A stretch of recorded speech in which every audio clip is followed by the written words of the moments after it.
যশোরে সিআইডি পুলিশের ওপর হামলা চালিয়ে এক মাদক বিক্রেতাকে ছিনিয়ে নেওয়া হয়েছে জানিয়েছে সিআইডি। সিআইডি জানান, বিকেলে তাদের একটি বিশেষ দল যশোরের রাজারহাটে অভিযান চালায়। এ সময় তুষার নামে একজনকে ২০ পিস ইয়াবাসহ আটক করা হয়।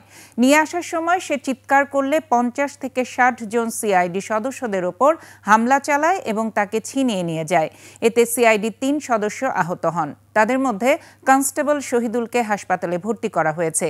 এ ঘটনায় থানায় ২টি মামলা করেছে সিআইডি। অজ্ঞাতনামা দুষ্কৃতিকারী কেউ বা কারা তারা আমাদের পুলিশ সদস্যদেরকে আক্রমণ করে এবং আমাদের পুলিশ সদস্যদের আমরা চিকিৎসার ব্যবস্থা নিয়েছি, হাসপাতালে চিকিৎসা নেওয়া হয়েছে এবং আমাদের পক্ষ থেকে এই ব্যাপারে যশোরে সদর থানা কোতোয়ালি থানায় এ ব্যাপারে মামলা হয়েছে, ২টি মামলা হয়েছে। আমরা এই ব্যাপারে প্রয়োজনীয় আরো আইনানুগ ব্যবস্থা নেব।